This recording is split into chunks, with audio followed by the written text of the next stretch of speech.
मुंबई की शहर की लाइट्स बाहर चमक रही थीं, लेकिन अंदर आरव और अमाया के बीच गहरी खामोशी थी। आरव उसे खिड़की के पास देखता रहा। उसका दर्द साफ दिख रहा था। जिस तरह से उसने अपनी चाय का मग पकड़ा हुआ था, ख्यालों में खोई हुई थी। वह उससे बात करना चाहता था, लेकिन उसकी खामोशी एक किला थी जिसे वह तोड़ नहीं पा रहा था। वह इंतजार कर रहा था, उम्मीद कर रहा था कि आज रात वह उसे अंदर आने देगी, भले ही थोड़ा सा ही सही। उसके हाथों में चाय की गर्माहट उसके दिल के ठंडे डर का मुकाबला नहीं कर पा रही थी। अमाया आखिर बोली, उसकी आवाज मुश्किल से सुनाई दे रही थी। क्या तुम्हें कभी ऐसा लगता है कि तुम कहीं बिलोंग नहीं करते आरव? उसने अपनी जिंदगी को खाली जगह बताया, अनाथालय में बीता बचपन जिसने उसे एक भूत जैसा महसूस कराया। लोग हमेशा चले जाते हैं, उसने कहा। उसके शब्द पुराने जख्मों से भरे हुए थे। आरव ने सुना, जानता था कि वह उसका अतीत नहीं बदल सकता, लेकिन उसका प्रेजेंट बनने के लिए दृढ़ था। उसका डर सिर्फ उसे खोने का नहीं था, यह खुशी के खुद गायब हो जाने का डर था। उसके लिए प्यार और नुकसान एक दूसरे से जुड़े हुए थे। आरव ने उसके ठंडे हाथ पकड़े, स्थिर और यकीन के साथ। मैं वो नहीं हूं अमाया, मैं कहीं नहीं जा रहा। मेरा प्यार कोई कॉन्ट्रैक्ट नहीं है, यह यहीं है, हमेशा। तुम्हें मेरे लिए स्ट्रांग होने की जरूरत नहीं है। जब तुम टूट जाओगी तो मैं तुम्हारे टुकड़ों को संभालूंगा। बारिश खिड़की पर टैपिंग कर रही थी। उस वादे की गूंज थी जो उसने पहली बार उसे प्यार करता हूं कहते हुए किया था। मैं तुम्हें पूरा का पूरा प्यार करता हूं, उसने फुसफुसाया। अतीत और वर्तमान। उसके शब्द एक सुरक्षित जगह थे, हर तूफान का साथ मिलकर सामना करने का वादा। उस पल उसकी आंखों में उम्मीद की एक किरण जगी।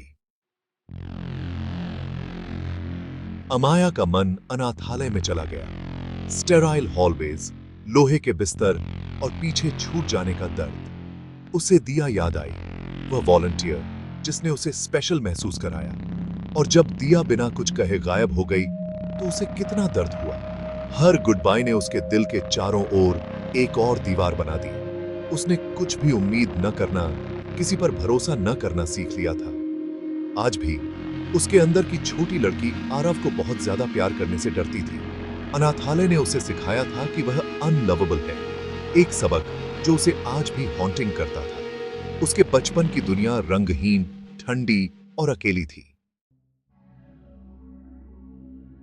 वर्तमान में लौटते हुए अमाया ने खुद को पीछे खींच लिया। उसकी आवाज में कोई भाव नहीं था, जैसे वह अपने जज्बातों को छुपाने की कोशिश कर रही हो।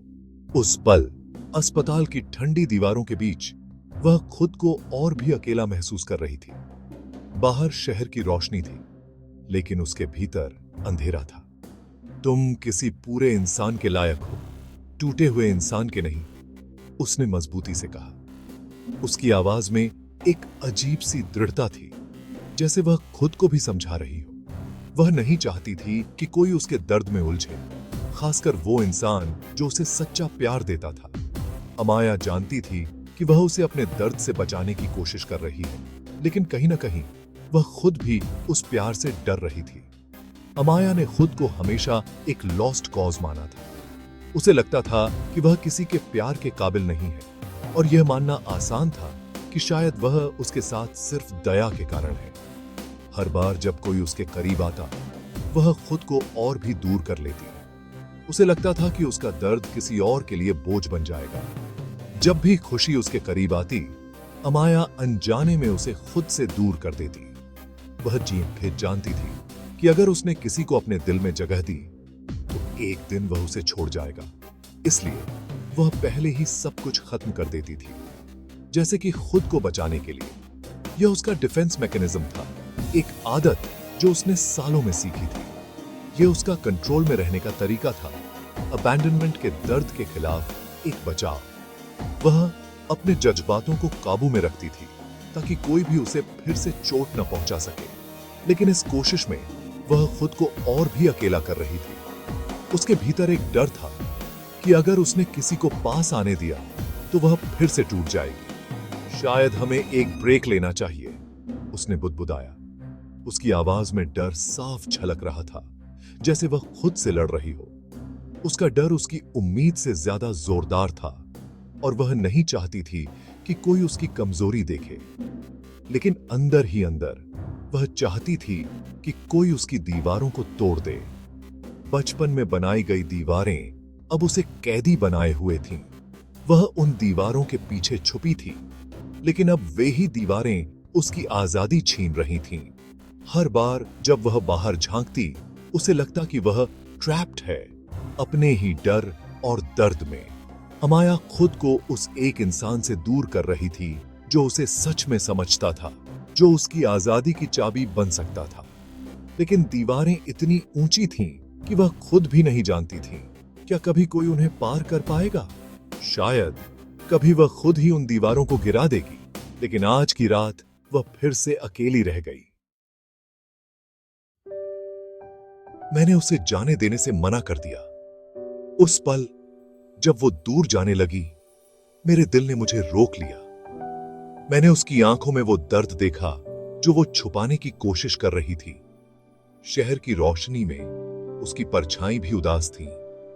करीब खड़े होकर मैंने उससे कहा, रुको, तुम बोझ नहीं हो। तुम्हारी परेशानियां तुम्हें कमजोर नहीं बनाती, बल्कि तुम्हें और भी खूबसूरत बनाती हैं। मैंने उसकी आंखों में भरोसा जगाने की कोशिश की। तुम मेरी जिंदगी की सबसे अच्छी चीज हो। तुम्हारी मुस्कान, तुम्हारी खामोशी, सब कुछ मेरे लिए अनमोल है।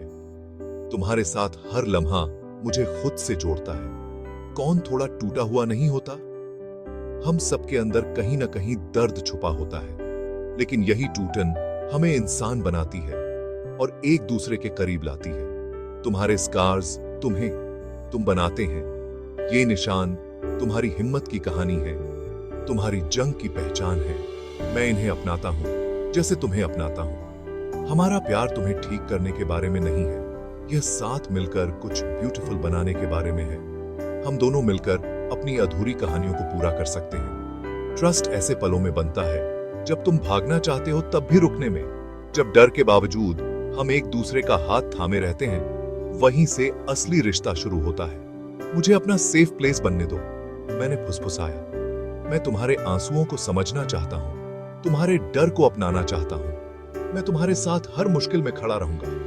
मैंने पकड़े रहने का वादा किया, हमारे लिए लड़ने का, वह एक इंसान बनने का जिससे उसे छिपाना ना पड़े। मैं तुम्हारे हर दर्द में तुम्हारा साथी बनना चाहता हूं। मेरा प्यार सिर्फ शब्दों से ज्यादा था। यह कभी हार न मानने का वादा था। यह वादा था कि चाहे कुछ भी हो जाए, मैं तुम्हारे साथ रहूंगा। तुम्हें कभी अकेला महसूस नहीं होने दूंगा।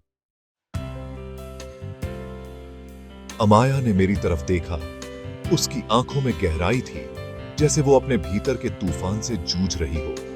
अस्पताल की ठंडी दीवारों के बीच उसकी नजर में एक अनकही कहानी थी, दर्द और डर से भरी हुई। पहली बार उसकी आंखों में उम्मीद की एक किरण जगी। वो हल्की सी चमक जो शायद बहुत समय बाद लौटी थी, उसकी आंखों में झलक रही थी। आंसू अब भी थे, लेकिन उनमें अब एक नई उम्मीद थी।